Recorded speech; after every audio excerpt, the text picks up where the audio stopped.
Pat, Bet, David, this one is especially for you. Y'all gonna want to screen record, clip this one, share it on your TikToks with your homegirls, your homeboys, your family, all that. Cause this one right here, I guarantee it. And when you're done, as a favor for me, I want you to go to Valuetainment's comment section and let them know that I'd like to have a friendly debate. With that being said, roll it. This is a very important conversation to have from the top. White people don't really understand racism. It's not fair. It's the white man's fault. It's systemic this, it's systemic that. And finally, we don't tend to understand the systemic nature of racism. You can say that all you want. And so if I'm relying on other white people to teach me about racism, that can only go so far. So let's just start there. This coming from a Middle Eastern, from Iran. And according to the US Census, a white person is defined as a person having origins in the original people of Europe, the Middle East, or North Africa. So if you're Iranian, you're white. Middle Easterners are white in the US. You know, I'm sorry, dude. My name is Hassan. I'm Muslim. I'm Middle Eastern. Like, I look like spicy white, sure. But like, I can't claim ownership of this, okay? It's ridiculous. Like, oh man, I'm POC. Like, it sounds so stupid when I say it, dude. It just sounds so dumb. I don't know why people always say this. Like, it's ridiculous, dude. Listen. Arabs went to court and fought several cases arguing they should be classified as white, and they won. I saw this mess. By the way, I'd love to see if there's Middle Eastern. Pat, I know you're from Iran. I know you were born there. You lived there from 78 to 89. How do you feel about... On forms like the census, the government would recognize people from Iran and other surrounding countries as white. You're either envious, you're angry, you're upset that they did a better job negotiating and producing certain values and principles. Why don't you go do the same? You could do the same. Why don't you? Well, I'm not ashamed to admit, as a 9-year-old in the 80s, I went with the path of least resistance. Passing for me was a survival mechanism. I could see the way the world treated Black Americans, and I made a calculation. I do not want that for my life. Being white came with a lot of perks, kind of like today. Like, have I been discriminated against? Certainly. Absolutely. But only after people figure out what my background is, or rather, if they never see what I look like and only know my name from a resume or some shit. So a lot of us are pretty white passing, present company included. Okay, I'm not white. I understand that. I get it. But for me to say that, like, I share similar struggles with brown people, I think is ridiculous, because I have a profound amount of privilege because I look the way I do. Do you understand what I'm saying? White privilege doesn't mean you're automatically a bad person. It just means that you might not face certain obstacles because of the way you look. This is so funny. It's like he's learning in real time the people that he's chosen to associate himself with. Look at the tweets. I said, our founding fathers. A guy responds back and says, those are not your founding fathers. Mm-hmm. Guy posts a picture of the Shah of Iran, says, that's your founding father. Oh, so funny. But that tells you what, you know, a part of this, there's nationalists, yes, and there's white nationalists. Mm-hmm. White nationalists, Vinny, don't want people like us here. I know. Wait a minute. Do we agree on something, Pat? Man. And what if they made policies to ensure that you work on? Or to just make sure that you, your kids, kids, your friends, and everybody else didn't thrive? Just your whole group. Wouldn't we call that systemic racism?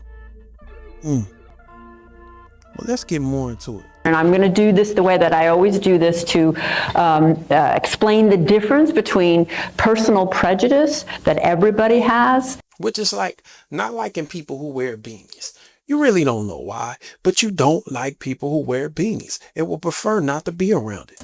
And systemic racism. Which is really no different than like a Brahmin caste system in India. Like, we're no different than the Dalits.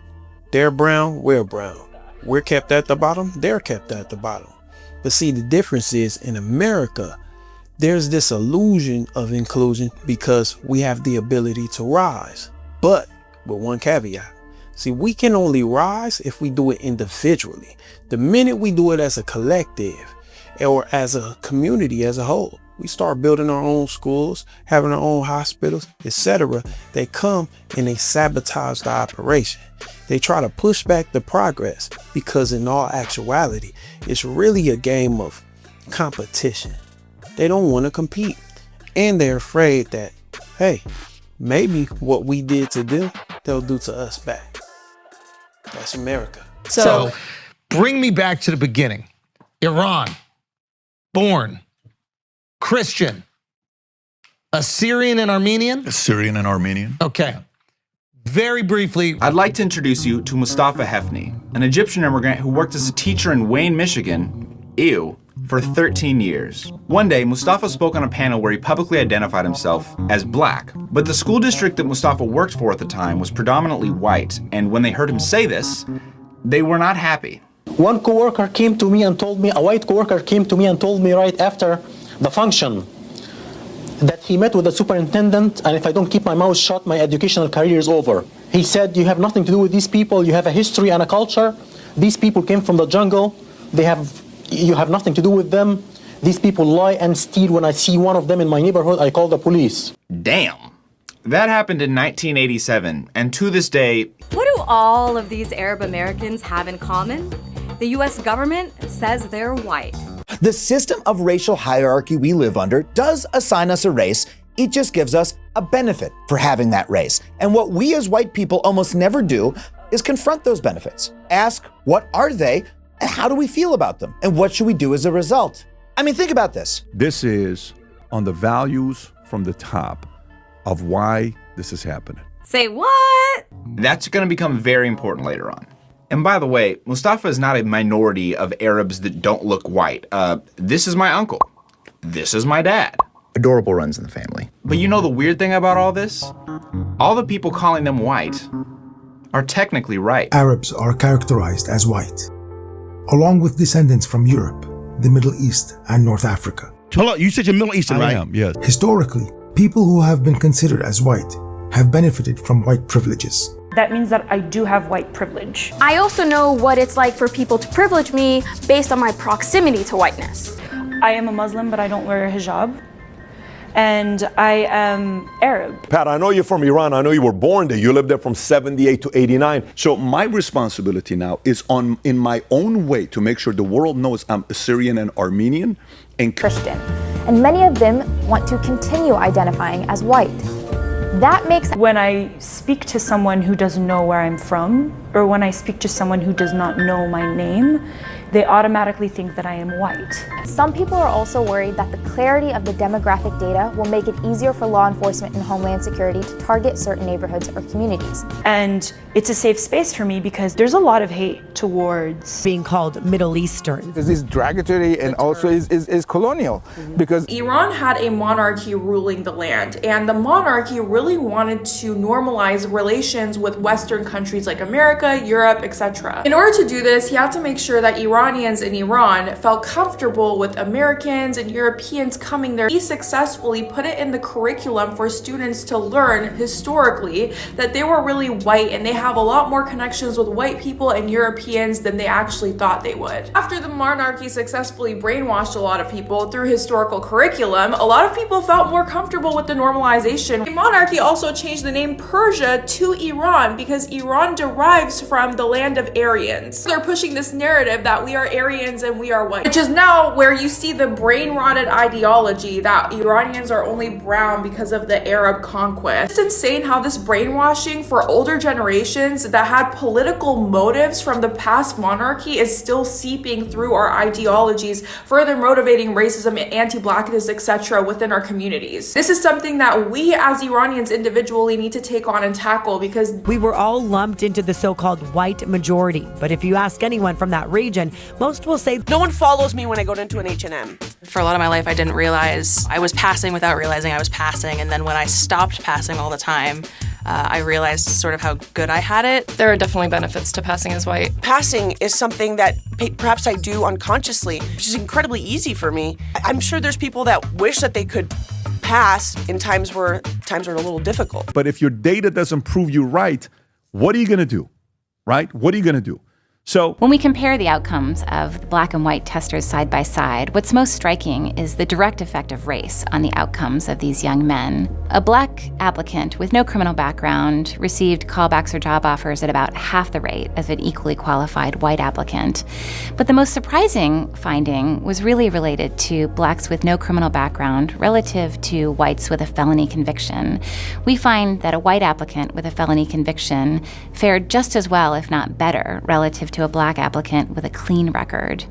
This suggests that being black in America today is essentially like having a felony conviction in terms of one's chances of finding employment. Now, I know a lot of you have heard this argument before, but there's a flip side of it that we don't consider as often, which is that this system that was designed to harm black people was also designed to help white people.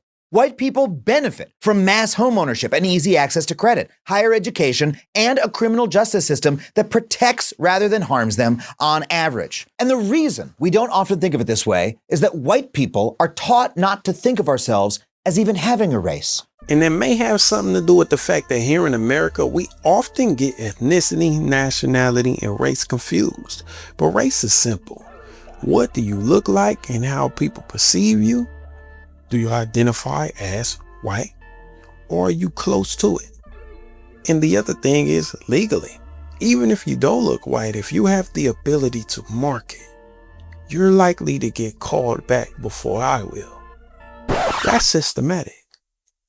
But to further prove my point, you know, I've been a civil rights lawyer for a long time, working with communities of color across the U.S. I'm trying to address issues of systemic racism. And you know, for most of that time, I really thought like our enemy was ignorance. You know, that's what I thought we were working against.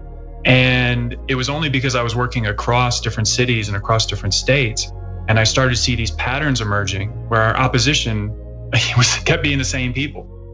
And so eventually I just, started following the money a little bit, digging into who was funding these organizations, what their ideology was. And I came to realize that we weren't all aligned in this idea of addressing systemic racism, that there was an opposition to this that usually worked in secret, behind the scenes. And that was deeply, deeply invested in preserving the systems and policies that were upholding systemic racism. Systemic policies and institutions in this country have harmed African Americans. In fact, were designed to harm them and to benefit white people instead, and how this created the racial inequality that we see in this country today. You can say that all you want. This is coming from some of those organizations who early on stood out as one that you would often butt up against in your work. I mean, certainly ALEC, the American Legislative Exchange Council, I mean, that tends to be a pretty consistent thread throughout a lot of this work. And for the past 50 years, ALEC has been poisoning our waters, polluting our air, denying us healthcare, suppressing our vote, weakening unions, empowering hate groups, enabling gun violence, attacking abortion rights, marginalizing communities of color, defunding public education, and making it much, much harder to hold corporations accountable or have the rich pay their fair share of taxes. Who is ALEC? Well, the name stands for the American Legislative Exchange Council. It sounds pretty harmless, right? Bureaucratic, not something to be worried about. Well, that's the point. ALEC is a pay-to-play group that brings together some of the most extreme legislators and lobbyists who work in the shadows to corrupt the legislative process in your state. And for those who don't know, ALEC represents somewhere in the neighborhood of 300 very large corporations and has something around 2,000 legislative members, mostly in state legislatures across the country. And they're extremely effective in getting their agenda across. ALEC connects corporate lobbyists with state legislators and helps to push corporate-written legislation into the states, all 50 of them. The process works like this. ALEC holds a policy conference at a lush resort at, say, the Ritz-Carlton on an island off the coast of Florida. There, corporate lobbyists and ALEC-sponsored state legislators gather behind closed doors to assemble in task forces and vote on and adopt, quote-unquote, model legislation. Now, most of these bills are written by corporate lawyers themselves. Furthermore, corporate representatives have an equal vote with state legislators on whether or not the bills pass in the task force meetings. Think about that for a second. So, once adopted as model legislation, a bill goes into the ALEC policy manual and is then pushed out by the organization to its members in every legislature across the country. That's why certain laws, like ALEC's Stand Your Ground bill, spread like wildfire across the states in such a short period of time. It's coordinated, and it's not a coincidence. That right there that's a fact. And so they, around 1,000 of their model bills are introduced each year, and about 200 of them are passed into law. And they cover a range of topics, but a huge chunk of them, or a substantial chunk of them at least, really uphold or expand systemic racism. So they're one. But also in the book, I talk a lot about Charles Koch and his late brother and the other billionaires and multimillionaires that they've organized, and how they've poured tens of millions of dollars into think tanks and advocacy organizations and media outlets that have really been instrumental in making sure that we don't address some of these dynamics that have been really devastating for communities of color. And the data will always prove you right or prove you wrong. It's never gonna lie. Now, in your book, you focus on a couple of different areas that I wanna make sure that we talk about. So one has to do with the dismantling of the public school system. So tell us a little bit about how that works. Sure, yeah. I mean, I've been working for many years with communities that were really struggling with the effects of school privatizations, this expansion of charter schools and voucher programs, and the damage that was causing, in particular, closing down public schools. And so these were really traumatizing events for these communities. And then again, I started digging into who was funding this and kept running the same set of names. The Koch brothers, of course, have a national libertarian agenda, and they have brought it to Wake County by means of the school board elections, and they want to destroy really the model of equal schools, equal opportunity for every child. It has also sparked this protest right in front of the Wake County School Administration building. They do not like a large public school system.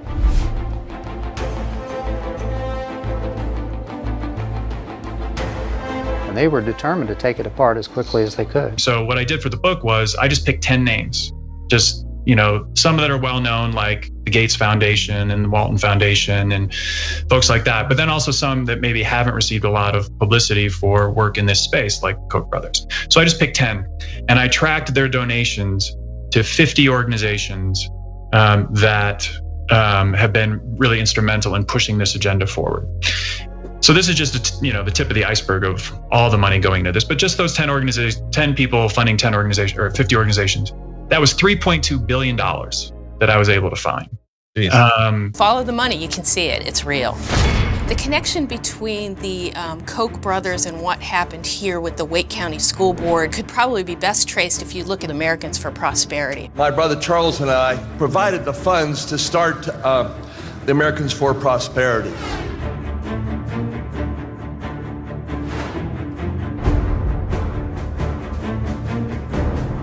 It played a very important role in the Wake County School Board elections. The future of the Wake County school system is on the line. In just a few weeks, 4 of those school board seats are up for grabs. The Koch brothers didn't put money directly into the Wake School Board elections, but indirectly, Americans for Prosperity put hundreds of thousands of dollars and a lot of effort into helping the school board candidates get first organized and then nominated and elected. It's beyond my wildest dreams how AFP has grown. And so this is undoubtedly a billionaire-led effort that's having really, really dramatic effects in communities of color across the country, and in many cases causing extreme harm. And I don't think we've talked about it enough as an example of systemic racism. Or you have like the CONTOL and like the targeting of black leaders from like 1950 something to 1971, where basically it was an FBI initiated program that was designed to infiltrate and target black leaders, black communities, anybody who was really outspoken against things. We just don't learn these things. Like literally the FBI and the CIA have been involved in the disparagement, displacement, and eradication of black people and their wealth for ever. Then when somebody brings it up, we sound crazy because you haven't heard it in a textbook in 6th grade. Why would we teach you you're the bad guy? So how is a discriminatory use of policies and wealth used to manipulate the conditions of black communities today? I bought a house in a neighborhood that is predominantly black. I bought my house 7 years ago for $47.50 per square foot, which is pretty close to half of what it would cost to build a home the same size. So why was it so cheap? There was one land prospector that bought up properties. He bought up thousands of properties. Some of them I've never even seen. And this is a true story. You haven't seen some of the houses you own? Never. And everybody would if they could, but they can't because they don't know my tactic. I don't need to see them. I don't need to drive by them. Don't need to even care.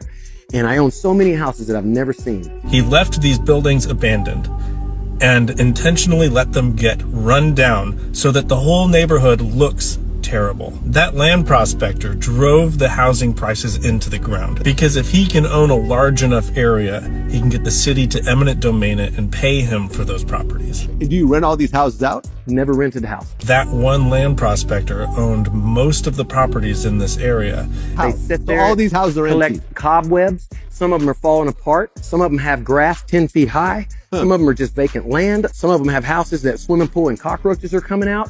And they've been there for 25 years. And the city eminent domained it. They paid him for those properties and they tore down all of the houses, forced everybody else out. And I always hear people say, well, why can't black people take care of their neighborhoods? But what they don't know is that most of those properties all belong to the same white guy. And I won't touch them, and they are worth a shitload of money compared to what I paid for them 25 years ago. Most people only like to focus on things that happened in the past, things like redlining. But what they don't talk about is how those things affect us today and how in some ways, a lot of those things are still going on. Redlining, the practice of mortgage lenders denying loans to people based on their race or where they live, with those areas marked with red lines on maps. Although the practice was outlawed in 1968, its effects are still being felt today. That's a fact. Several years ago, Josh Poe uncovered the redlining maps for Louisville. He found them in the National Archives in Washington, D.C. Those maps offer an A, B, C, or D grade to each area in the city, with heavily black areas receiving the D grades. And those policies are, for example, zoning, urban renewal, interstate highways through cities. And that's what they were designed to do, quarantine the black community and reestablish that caste system that existed in the South in an industrialized capitalist society. But I want to ask you why. The lasting effects of these policies can be seen when you look at lack of investment in areas like West Louisville and the lack of affordable housing in other parts of town. Poe says the only way to fix this is through policy change.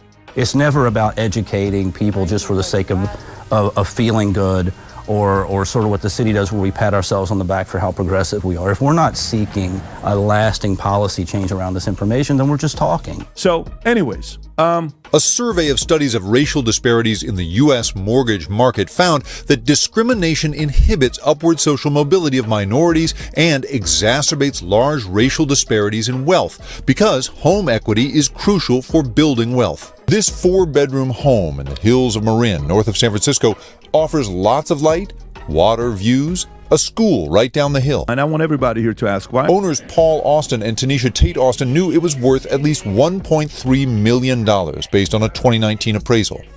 But looking to borrow as the housing market heated up, Paul met a new appraiser and showed her around. And what was the number value? You open up that piece of paper and what is it? Oh, $998,000. Less than $1 million. Less than $1 million. Which means almost $400,000 less than the appraisal you got a year earlier. Yes. And so they applied for a new appraisal. But this time, what are you going to do? I'm going to guarantee that I'm going to get the appraisal that my house is supposed to get. And in the United States, what is your best guarantee of getting the best rate possible? Being white. Being white. Right? So they worked to erase themselves from their own home. All of our art, took that away, pictures of our family, anything that, would resemble that this home belongs to a black family. Just grabbed it all, put it all in the shed, put it all away. And they asked a white friend to stand in when the new appraiser arrived. So this time you open the paper and it says what? 1.482. Yes. $500,000 difference. Imagine what that money can do for a family. That's seed money for a business. That's a second home you could rent out. That's college tuition. Now, imagine this whole community misses out on those opportunities. It shows that this is a far larger problem than this one address. You just feel so helpless in the whole thing. Carlette Duffy wanted to refinance her home in this neighborhood just outside of downtown Indianapolis. but 2 separate appraisals valued the house at the same or less than what she paid in 2017. Frustrated by the process, she met Amy Nelson with the Fair Housing Center of Central Indiana, who spoke at a community meeting about this New York Times article examining discrimination in home appraisals. So I decided to do exactly what was done in the article. I took down every photo of my family from my house. I took every piece of ethnic artwork out. Duffy asked a white male friend to sit in for her at a new appraisal. It came back at double the first 2, valuing her home more than $100,000 higher. I was so angry that I had to go through all of that. Just to be treated fairly, I had to go through all of that. It was pretty staggering. Nelson and Duffy recently filed 2 housing discrimination complaints, asking the U.S. Department of Housing and Urban Development to investigate the difference in the appraisals. Nelson believes bias played a role and points to the neighborhood comparisons that were used to determine the home's value. Because we will not get where we need to go from a place of white comfort. The key is what we do with those moments of discomfort if I manage to stimulate them. Now let's talk about how discriminatory practices and policies stop blacks from being able to create wealth through business. We want to talk about systemic racism in banking and in financing because we know how difficult it is for small businesses, period, to receive loans and receive financing. But we also know that when those businesses are businesses of color or owned by people of color and black folks, that we certainly have a more difficult time. I think the numbers are 60% of small businesses that, or small businesses owned by people of color that are not financed. But I'm here to tell you that racism is institutionalized and very much a part of our systems today. Prior to business school, I spent a lot of my spare time advising small businesses. And during that time, I saw time and time again that there could be 2 businesses with virtually the same exact profile on paper, but experience totally different outcomes, when the only thing that separated the 2 was the color of their owner's skin. Rose, can you kind of speak to that a little bit? Like, would you happen to know why that is, or what you think the reason for that is? Risha, I think part of the reason is that, first of all, bank financing is difficult across the board. Mm-hmm. And I think there are so many rules that are really against businesses that are starting and growing. And then when you look at the requirements of banking and of lending, you see that the odds are stacked against minority businesses and startups just because of policies that have to be implemented. And so beyond the policy, it is my guess that this is really important. Asian Americans were redlined from opening businesses in white neighborhoods because white people didn't want Asian Americans operating in their neighborhoods and didn't want Asian Americans profiting off of white people. But because the positionality of Asian Americans is weaponized to oppress black people, Asian Americans were being given loans to open businesses in black communities, even though black people were not able to receive loans to open businesses in their own communities. Truly, historically, African Americans have been redlined. Of course, rules were created to eliminate the occurrences of that, but obviously, as a result of this, black wealth is essentially paid out twice when it goes to Asian American businesses, once when the individual pays for the goods or services, and then again when the Asian American business owner removes the profit from the community.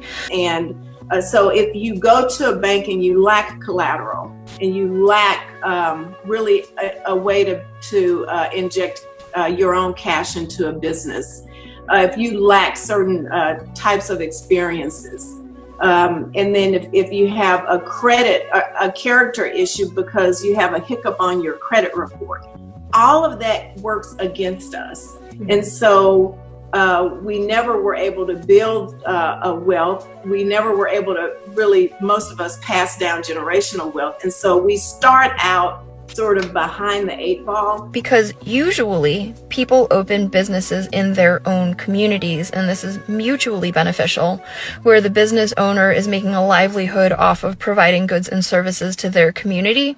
And by being a member of the community, they're contributing and they're investing back into the community. This is an ideal situation, and that is not what happens with Asian American businesses operating in black communities.